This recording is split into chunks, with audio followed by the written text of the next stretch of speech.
నమస్తే ఎడ్ ప్లస్ ఛానల్‌కి స్వాగతం. రవికిషోర్ మన్కర్ మీతో. అందరూ హెల్తీగా ఉండాలని కోరుకుంటూ NVS 2024 non teaching recruitment exam general Hindi practice set 25కి స్వాగతం. సో, ఇప్పటి వరకు అయితే సపోర్ట్ అందించారు. మనం 25 ఎపిసోడ్ అయితే సక్సెస్‌ఫుల్‌గా చేసుకోబోతున్నాం. సో, ఈరోజు కూడా కొన్ని ప్రశ్నలు తీసుకోవడం జరిగింది. ఎవరైతే ఆంధ్ర, తెలంగాణ నుంచి వీటి కోసం ప్రిపేర్ అవుతున్నారో ఇక్కడ మీకు జనరల్ హిందీని తెలుగులో ఎక్స్‌ప్లెయిన్ చేస్తున్నానండి. క్లియర్‌గా మాకు జీరో నాలెడ్జ్ ఉంది సార్, మాకు అవగాహన లేదు. మళ్ళీ నీట్‌గా అన్నట్లయితే కూడా మీకు కూడా అర్థమయ్యేలాగా క్లియర్‌గా అయితే ఎక్స్‌ప్లెయిన్ చేయడం జరుగుతుంది. మరి ఇక్కడి దాకా మీరైతే ఇంకా ఎవరైతే ఇంతకుముందు వీడియోస్ చూడలేదో కింద మీకు ప్లేలిస్ట్ రూపంలో అయితే వీడియోస్ అయితే ఇవ్వడం జరిగింది. అన్నీ కూడా చూసేయండి. టాపిక్ వైస్ ఇచ్చాను.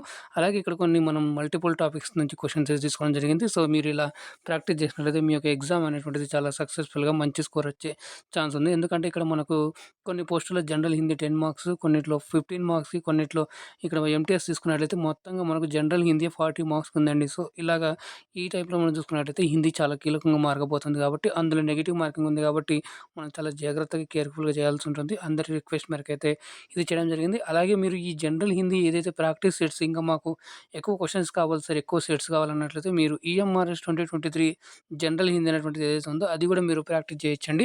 సో, దానికి సంబంధించిన మనకు ప్లేలిస్ట్ లింక్ కూడా ఛానల్‌లో అయితే ఇవ్వడం జరిగింది. అక్కడి నుంచి మీరైతే చూసుకోవచ్చు. అలాగే ఈ క్లాస్ అనేటువంటిది ప్రతిరోజు ఉదయం 10 గంటలకైతే ఉంటుందండి. ఎవరు కూడా మిస్ అవ్వద్దండి. మరి మరి లైక్ చేయండి, షేర్ చేయండి. ఛానల్ ఫస్ట్ టైం చూస్తున్నట్లయితే సబ్స్క్రైబ్ చేసుకొని పక్కన ఉన్న గంట సింబల్ నొక్కి ఆల్ అని సెలెక్ట్ చేసుకోండి. అప్పుడే నేను చేసే ప్రతిది కూడా మీకు మొదటగా నోటిఫికేషన్ రూపంలో అయితే వస్తుందండి. మరి మనం ఈరోజు మొదటి ప్రశ్న చూసేద్దాం. ఇక్కడ చూసుకున్నట్లయితే మీ స్క్రీన్ ముందుకు ఒక ప్రశ్న చూడండి.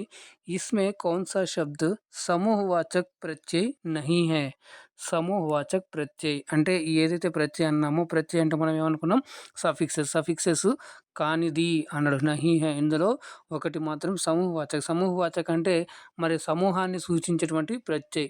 ఇక్కడ చూసుకున్నట్లయితే లోగు, ప్రెస్, ప్రెస్ అనేటువంటిది ఇక్కడ మీకు ఒకటి ఒత్తడం అనేటువంటిది వస్తుంది. లేదా ఇంకొకటి మనకి పబ్లిక్ ప్రెస్ మీట్ అని కూడా వస్తుంది కదా! సో, అలాంటి ఒక ప్రెస్ వస్తుంది.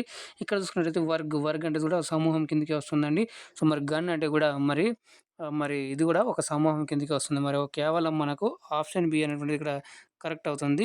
ఏందంటే ఇది మనకు కానిది. ప్రెస్ అనేటువంటిది ఈ ప్రశ్నకు సరైన సమాధానం. ఇలా మనం ఎలిమినేషన్ మెథడ్ చేసినట్లయితే ఈజీగా మనకు అర్థమవుతుంది. రెండవది చూసుకున్నట్లయితే పవిత్ర మే కౌన్ సా సంధి హై? పవిత్ర మే కౌన్ సా సంధి హై? ఇక్కడ చూసుకున్నట్లయితే మరి దీన్ని విడదీసి రాస్తే మనకి ఒకటి చూడండి.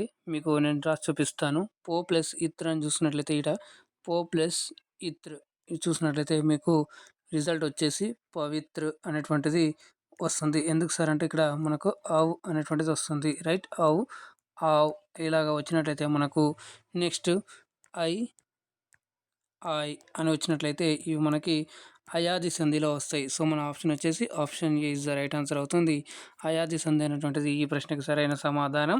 నెక్స్ట్ ప్రశ్న చూద్దాం. ఇక్కడ మూడవ ప్రశ్న చూడండి. నిమ్నలిఖిత్ మే సే తత్సమ్ శబ్ద్ కా చయన్ కీజియే. ఇక్కడ ఏదైతే ఉందో ఇక్కడ ఒకటి తత్సమ్ శబ్ద్ అనేటువంటిది ఒకటి కనుక్కోమని చెప్తున్నారు. మరి ఖేత్, అజీబ్, ఉద్గమ్, కోట్. ఇక్కడ చూసుకున్నట్లయితే మనకు option C is the right answer అవుతుంది. ఉద్గమ్ అనేటువంటిది మనకి సంస్కృత పదం అండి. రైట్. ఉద్గమ్ మిగతావన్నీ కూడా మీకు చూసుకున్నట్లయితే అజీబు, కేతు, ఇవన్నీ కోట్, ఇవన్నీ కూడా నార్మల్గా మన కోట్ అనేటువంటిది ఆంగ్ల పదం అంటే విదేశీ పదం కిందకు వస్తుంది. విదేశీ శబ్దం అంటారు. మళ్ళీ మిగతావన్నీ కూడా అదే మనకు తద్భవ శబ్ద కిందకి వస్తాయి.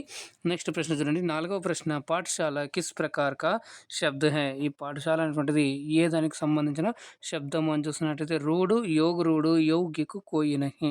ఇక్కడ మనకు శబ్ద రచన అని చెప్పేసి మనం ఆల్రెడీ ఒక టాపిక్ మీద ప్రశ్నలు తీసుకోవడం జరిగింది. ఇంకా ఎవరైతే చూడలేదో మీరు కింద ప్లేలిస్ట్ రూపంలో ఇచ్చినటువంటి వీడియోస్ అన్ని కూడా చూసినట్లయితే అక్కడ మీరు ఆ టాపిక్‌ని కవర్ చేస్తారు. దీన్ని చూసుకున్నట్లయితే option C is the right answer అవుతుందండి. ఇక్కడ యౌగిక్ అనేటువంటిది ఈ ప్రశ్నకి సరైన సమాధానం. నెక్స్ట్ ప్రశ్న చూద్దాం. 5వ ప్రశ్న మరి కా వర్ణ కిస్‌కి యోగ్ సే బనా హై?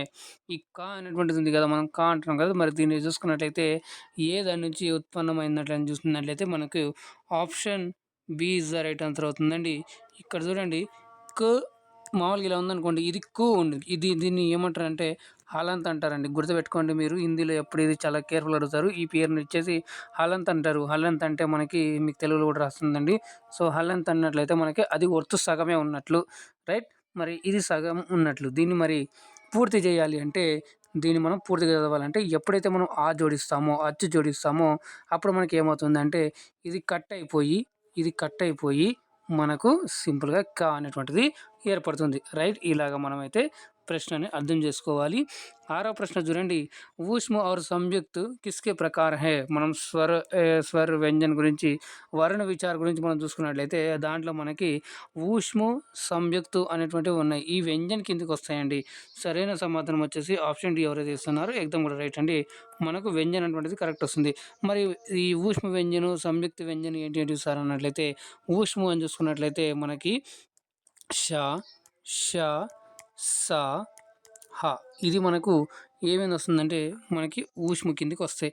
మరి సంయుక్త ఏంటి ఏంటివి సార్ అన్నట్లయితే ఇక్కడ మనకు ఏదైతే ఉందో క్ష, త్ర, గ్య, శ్ర. ఎందుకు సార్ ఇవి సంయుక్తు అన్నట్లయితే క్షలో క మరియు ష ఉంది. త్రాలో మరియు త, రా ఉంది. మరి గ్యాలో జ మరియు న్య ఉంది. మరి శ్రాలో ష మరియు రా ఉంది. కాబట్టి మనకి ఇవేమైందంటే సంయుక్త వ్యంజన అయింది. రైట్. ఇవన్నీ కూడా మనకి ఇలా చేసుకోవాలి. నెక్స్ట్ ప్రశ్న చూద్దాం. ఇక్కడ 7వ ప్రశ్న చూడండి. స్పర్శ వ్యంజన్ కితనే హోతే హై? స్పర్శ వ్యంజన్ కితనే హోయ్ అంటే మనకు ఫస్ట్ తెలియదు. స్పర్శ వ్యంజన్ అంటే ఏంటి సార్ అన్నట్లయితే మనకి కా నుంచి మా వరకు ఎన్నైతే వస్తాయో మనకి కా నుంచి మా వరకు ఎన్నైతే వస్తాయో అలాగా మనకి ఇలా అన్ని చుక్కలు తీసుకుంటూ పోతే మనకి కా కానివ్వండి, చా కానివ్వండి, నెక్స్ట్ టా కానివ్వండి, తా కానివ్వండి, పా కానివ్వండి, ఇలాగా మనకు 5 ఇంటూ 5 ఎంత వస్తుందంటే మనకి ఆన్సరు 25 అవుతుంది. మరి 25 ఎక్కడుంది మనకి? ఆప్షన్ డీలో ఉంది. కాబట్టి మనకు ఈ ప్రశ్నకి సరైన సమాధానం అండి. రైట్. ఒకసారి ఇది చూడండి. నెక్స్ట్ ప్రశ్న 8వ ప్రశ్న చూసినట్లయితే షా కౌన్సా వ్యంజన్ హే? ఇంతకుముందు మనం చెప్పుకున్నాం. దీనికి కరెక్ట్‌గా మీరు అందరూ కూడా ఆన్సర్ చేస్తుండొచ్చు. సో, దీనికి సింపుల్‌గా మనకు ఊష్మ వ్యంజన్ అని అంటాం. ఊష్మ వ్యంజన్ అని ఎందుకు సార్ అంటున్నానంటే మనకు పేరులోనే మీనింగ్ ఉంది చూడండి. ఊష్మము. ఊష్మం అంటే వేడి. ఎప్పుడైతే మనం ఈ లెటర్‌ని ఉచ్చరిస్తామో ష అన్నప్పుడు అప్పుడు మనకి ఒక వైబ్రేషన్ లాంటిది, ఒక వేడి గాలి లాంటిది అనేటువంటిది మీకు వస్తుంది. అది ఎలా గుర్తుపట్టాలంటే మీరు చెయ్యి దగ్గర పెట్టి దాన్ని ప్రొనౌన్స్ చేసినప్పుడు మీరు ఈజీగా దాన్ని ఐడెంటిఫై చేయొచ్చు. ప్రాక్టికల్‌గా చేసుకున్నట్లయితే మీకు ఇంకా బాగా గుర్తుంటుంది. నెక్స్ట్ ప్రశ్న చూడండి. 9వ ప్రశ్న కిస్ శబ్ద్ మే వర్ణ సంబంధి అశుద్ధి హై అన్నాడు. మరి కింద ఇచ్చినటువంటి ఏ పదాల్లో లెటర్ సంబంధి రాంగ్ ఉంది అన్నాడు. అశుద్ధి అంటే రాంగ్ స్పెల్ట్ ఉందని అంటున్నాడు. అనాధికార్, అనుకూల్, మరి అమృద్, మరి స్థాన్. ఇక్కడ చూసుకున్నట్లయితే మరి ఇక్కడ option B is the right answer అవుతుంది. మరి దీన్ని ఎలా ఉంది సార్? ఈ స్పెల్లింగ్ కరెక్ట్ ఏమవుతుంది అన్నట్లయితే మనకి అనుకూల్ అనేటువంటిది ఇలా వస్తుంది. ఇక్కడ జస్ట్ మీకు ఇలా ఇచ్చాడు. రైట్. ఇది మనకు కాదు. సో, ఇది మనకు రాంగ్ కాబట్టి మనకి ఈ ప్రశ్నకి సరైన సమాధానం ఇదేనండి. మిగతాది అమృద్ అంటే మీకు జామ పండు వస్తుంది. స్థాన్ అంటే ప్లేస్. మరి అనాధికార్ అంటే అధికారం లేనటువంటిది, అధికారంలో లేనిది అనేటువంటివి కూడా వస్తాయి. 10వ ప్రశ్న చూడండి. కిస్ శబ్ద్ మే లింగ్ ప్రత్యయ సంబంధి అశుద్ధియా హై? మరి ఇక్కడ చూస్తున్నట్లయితే ఏ పదంలో మరి లింగ్ అనేట్లయితే మనం జెండర్‌కి సంబంధించి కూడా క్లాస్ చేసాం ఆల్రెడీ. సో, దాన్ని మీరు చూసినట్లయితే ఇక్కడ మీకు ఐడియా వస్తుంది. లింగ్ సంబంధి ప్రత్యయ్ అన్నట్లయితే గాయిక, నరి, అనాథ, గోపి. ఇక్కడ చూసుకున్నట్లయితే మరి ఆప్షన్ జో హై కి option B is the right answer అవుతుంది. మరి దీన్ని కరెక్ట్‌గా ఏముండాలి సార్ అన్నట్లయితే నారి అనేటువంటిది కరెక్ట్ అవుతుందండి. రైట్. నరి అని ఉండదు.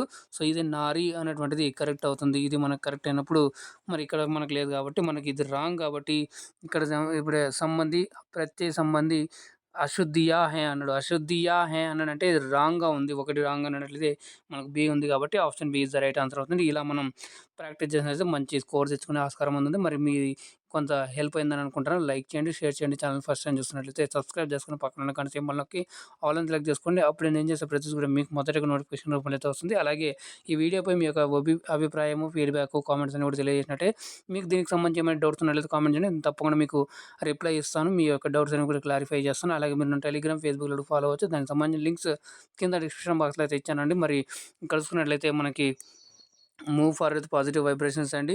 మీరు జాగ్రత్తగా ఉండండి, సురక్షితంగా ఉండండి. అందుకే ఇక్కడ మీరు కొంత జ్ఞానాన్ని అయితే ఆర్జించారని భావిస్తున్నానండి. సో, అందరికీ పేరు పేరున అయితే ధన్యవాదాలండి. మళ్ళీ కలుద్దాం రేపటి క్లాస్‌లో. అందాక ధన్యవాదాలు. జై హింద్.